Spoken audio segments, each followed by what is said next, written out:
It's really bright. Good afternoon, ladies and gentlemen. Usually, when I first two impressions. One is my big lioness mane, and secondly, unique surname, T-E-A. So, hello, I am Jasmine Tea. Why am I here today? I'm here today because I would like to live up to what I believe in, lifelong learning. Lifelong learning, a term I was introduced to not too long ago, last year. So what is lifelong learning means to me? Let me start with my life story. Oopsie. Okay. At the age of 13, I was sent to a boarding school here in Kota Kinabalu. Being away from home, it taught me to be independent. Independent in making decisions, as well as learning how to survive. In order for me to thrive in the boarding school, the environment forced me to develop my life skills. At the age of 13, I had to wash my own clothes, share duties with others to wash common toilets, and much more. So, and hence, amongst my friends, I'm also known as the domestic goddess, if you know. How was I as a student? I would use 3 letters to describe myself. A, S, and K. A being aimless, and S being a square, and K being kiasu. Let me start off with K kiasu, which means not liking or wanting to lose in the Hokkien dialect. Back then, being a student, I was always comparing and competing with others. Comparing and competing who has the better results, who is taller, who has more influence, and all the other nitty-gritty stuff. I think I was being kiasu for the wrong reasons, because I wasn't the top student in school. And I've spent too much energy comparing and competing that there's none left to focus on what was important. Being a I was very much dependent on what was fed to me. Let me give you an example. Study this and study that, you will sure pass one. Sounds familiar? So, but you have to agree with me that sometimes the answers are beyond the 4 borders of your textbook. But back then, it was not the case for me. I was a good follower of instructions. To make things worse, I was also aimless. I didn't know what I wanted to do. I was also not aware of what my interests were. Little did I know back then that the super skills of the 21st century are skills that would allow me to thrive in a society. So what are the 4 super skills of the 21st century? Can you all help me? There are 4 C's. Okay, so the 4 C's are collaboration, thinking skills, creativity skills, and communication. So when I was in secondary school, my communications were quite good. I was able to collaborate with others, but I was very reliant on others to solve my problem. And often, I tried to be a copycat. So how would you expect a square like me to have good critical thinking skills and creativity skills? No way. I lack the 4 borders of my box. So being an ASK, I moved on to take up a bachelor in biotechnology. And still being, I managed to graduate. I think luck was on my side. After that, I worked as a medical sales representative and a lab assistant before finding my passion in education. Was it easy for me to explore different roles every 2 years? No. It was a challenge for a square like me. For example, when I was working as a medical sales representative, I struggled a lot. I would very much prefer a scripted conversation over a let the flow lead you kind of conversation. I would prefer if my sales manager could churn out the numbers for me instead of me doing the analysis. It was a painful process, but it was also during that time I had to step out of my comfort zone to develop the skills that I was lacking of. Fast forward, being an educator, I finally found a purpose. Having gone through 8 weeks of training, I felt like a superhero going to save the world. Burning with excitement, I was so looking forward to the many wins I would have in class. But reality hit me hard. There was a big mismatch with my expectations. Not only we had to start from zero because my students had poor English literacy, we were nowhere near a hero at the end of my 2 years fellowship. But there was hope. My students were constantly trying. They tried to be kind to one another. They tried to be respectful to one another. They also tried to use English. So I was an English teacher back then. That was enough for me.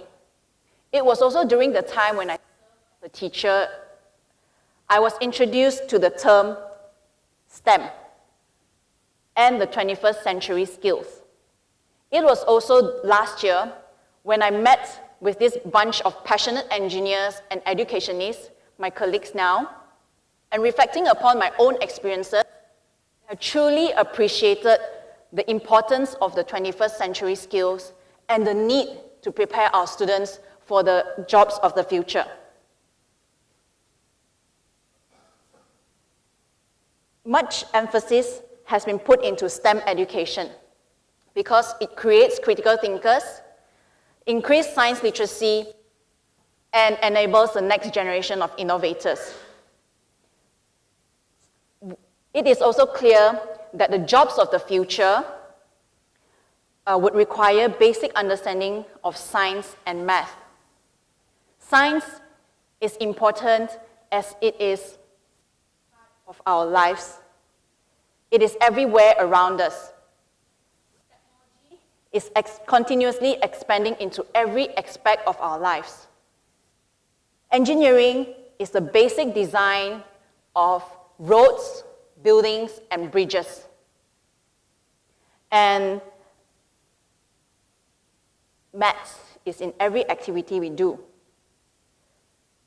That said, this acronym, STEM, have a different set of meanings. It has meanings leaning towards characters. So let's see. To me, S means skillful, ever up to the task. T, tenacious, not wanting to give up. E, empowering, making one stronger or more confident. And M, meaningful or relatable to a person. Through the work we do, not only we are exposing students to technology, creating to technology, but we are hoping to create a journey with the students, for the students, for the 4 C's, creativity, skills, communication, collaboration, and also critical thinking skills, as well as leadership skills and organizational skills. We believe that in order for one to learn these skills, it is a process that one has to go through themselves and experience it themselves. And it is through this journey, a stronger character would emerge. So with this, allow me to share 2 stories. So can I see a show of hands? How many of you here have played the game of charades before? Okay, thank you. So let us play with Celine and Sunny. In a typical class, we usually will start by setting goals with the students for them to achieve in that session. After that, the students will go into their respective stations and work on the task themselves. By the 4 B's. The brain, the book, the buddy, and the boss. So what happens in the class is the students will try and read the instructions in the manual and work on it. It's hand activities and put their brains at work. When they face with challenges, they are to find answers from the book or through devices such as asking Mr. Google. If they still have problems, they will have to turn to their buddies for help. And finally, if that can solve their problem, the last resort is going to the boss. That is me. When we first started, when I first worked with this group of students, they always skip the 3 Bs and jump straight to the last B. They always come to the teacher. They always call me teacher. I always come to the boss first. After constant reminders and reinforcement, the students now, they are better as they will exhaust the first 3 Bs first before referring to the boss. Why do we do this in class? It's because we believe that this would encourage self-learning, peer-to-peer learning, as well as deeper understanding on the material that they are learning. So 1 month ago, Celine and Sunny, they were working on a task. The task was for them to use the DIY timer to play a game with their friends. So they decided to collaborate on it, and they decided to play charades. So pardon the spelling error here. This is a charades instruction manual by Celine and Sunny, who are 8 and 9-year-old. So let's play, okay? So there's steps here, 4 steps. The first step is everybody take a card from the middle.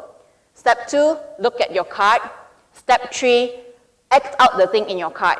And step 4, you have to guess. If you got correct, you get to move on.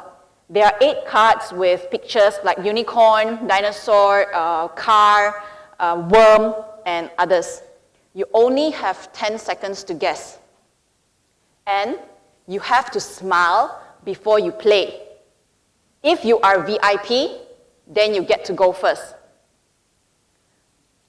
So these are the cards that they drew and they designed.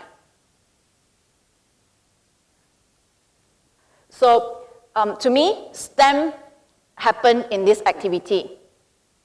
Look at the designs of their game. Much effort have been put into the game. To be honest, when the game started, the timer wasn't working due to some technical issues. But that did not stop them from playing. Celine, the 8-year-old, who was in charge of the timer, showed tenacity when she continued to sit in front of the computer trying to troubleshoot while the game was playing. Sunny, on the other hand, led the whole session all by herself in calling her friends to sit in a circle and giving instructions to them on how to play. See what empowerment could do to a 9-year-old and an 8-year-old. And finally, this game was meaningful to them because they enjoyed playing charades so much that they wanted to share this enjoyment with their friends. My heart was filled when this scene played before my eyes. Though they were not technically strong, but these girls demonstrated the 21st century skills through this project making.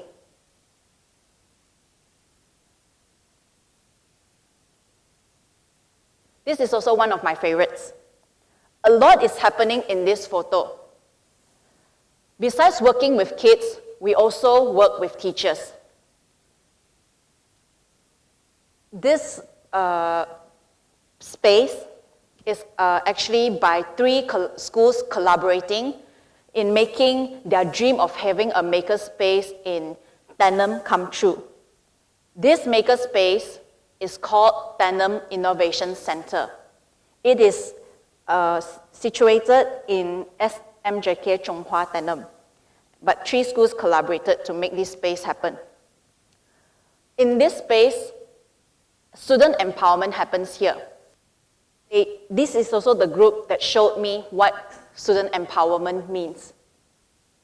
So in this photo, you will see that there are no teachers around, and the ones running the show are students in red t-shirt. They are the secondary school students. These students, they not only run technology-related workshops for their fellow schoolmates, but they also run workshops for visiting schools as well as primary school. So if you can see here, the kids in green shirt are from their feeder school. Last year, this group of students participated in an innovation here in UMS. It was their very first innovation competition. And after the competition, they shared with their teachers that they now know that they can privilege urban and that they are nowhere less than others. What a meaningful journey for these students and for me. It was not about the science, the technology, the engineering, or math. It was more about the skillfulness that they had, developing their leadership skills and organizational skills where they were running workshops. It was also about their tenacity, not giving up easily when faced with challenges, because they had to balance their time between academics and also outreach workshops. It was also about being empowered, and they knew that what they had to make things happen. It was also about the projects being meaningful to their own personal growth and the shared vision they had for their community. So this is another exhibition that they participated in Sabah in October. As you can see, the students are the one running the show here. And recently, they also participated in their district's highly immersive program event. This event is actually to encourage the usage of English learning. But as you can see here, it's not just the technology part in the science, engineering, and math, but it's also part of the usage of English language too. So this is just a summary of what I wanted to share about this innovation center, where these members, they are now in a senior role for their juniors and also do outreach programs to share knowledge with the others. So what stamped in my heart when I was first approached to take on this project of training teachers in the rural secondary schools here in Sabah, I said no. 2 reasons. 1, I wasn't an engineer. What do I know about electronics and programming? And secondly, I was a new teacher. What qualifies me to train teachers? But after the many no's that I gave, I finally said yes. It was so that I could walk my personal journey in STEM. I could develop the skills that I was lacking of to be more skillful. I could be having tenacity so that I don't give up so easily when faced with challenges. To be empowered and empower, and to find the real meaning of being an educator. Being an educator, we learn, sometimes we are ahead of our students, sometimes we learn alongside with our students, and other times we are learning from the students. So being an educator, I was more of a facilitator of learning. And in that learning, seeing my learning, my journey in lifelong learning unfold. So cheers to lifelong learning. And what is my hope? My hope is for every child to stay curious, to embrace life skills in order to be lifelong learners.